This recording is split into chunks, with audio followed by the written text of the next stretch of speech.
रीना और रहस्यमयी बंदर। एक छोटे से गांव में हरी भरे खेतों और ऊंचे आम के पेड़ों के बीच एक बहुत प्यारी सी बच्ची रहती थी। उसका नाम था रीना।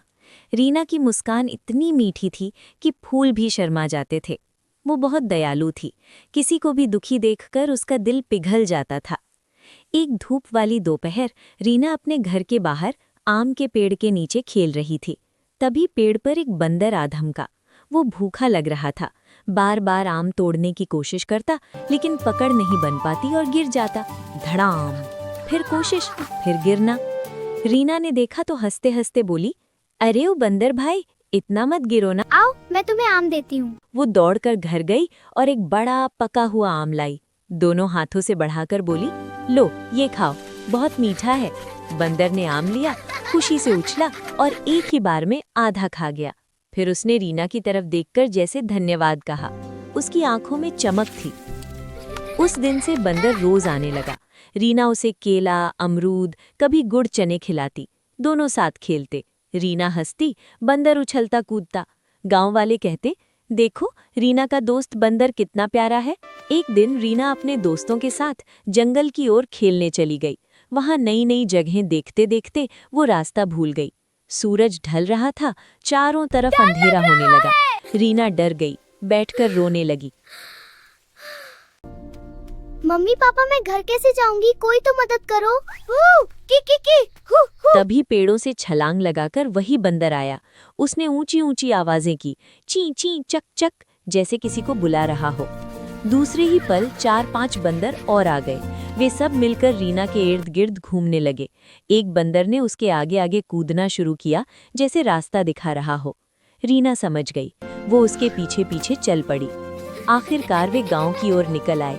रीना घर पहुंची। मम्मी पापा उसे देखकर रो पड़े। उन्होंने रीना को गले लगाया। रीना बेटा, कहाँ चली गई थी? हम तो डर गए थे।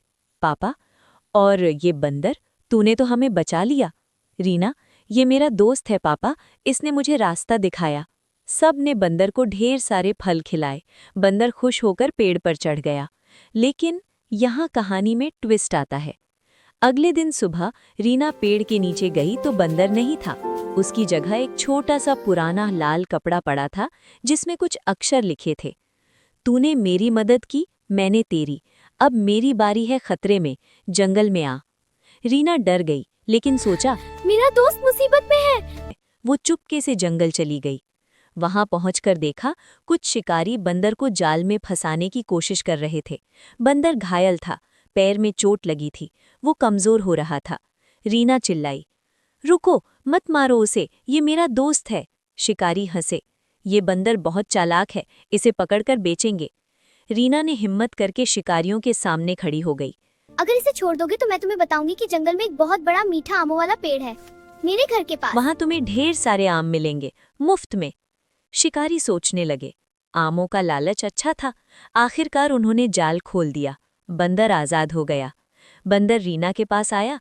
उसने धीरे से रीना का हाथ चाटा, जैसे कह रहा हो, धन्यवाद। फिर वो पेड़ों में गायब हो गया। लेकिन शाम को जब रीना घर लौटी तो पेड़ के नीचे वही लाल कपड़ा फिर पड़ा था। इस बार लिखा था, अब हमारा कर्ज चुक गया, लेकिन दोस्ती कभी खत्म नहीं होती। और सच में उसके बाद से बंदर कभी नहीं दिखा। लेकिन रीना को हमेशा लगता था कि पेड़ पर कहीं से उसकी आंखें उसे देख रही हैं। सीख, जो दूसरों की मदद करता है, उसकी मदद भगवान किसी न किसी रूप में जरूर करते हैं। और कभी-कभी मदद का चक्र इतना घूमता है कि जो मदद करता है वो ही बाद में मदद मांगने वाला बन जाता है। दोस्ती और दया कभी बेकार नहीं जाती।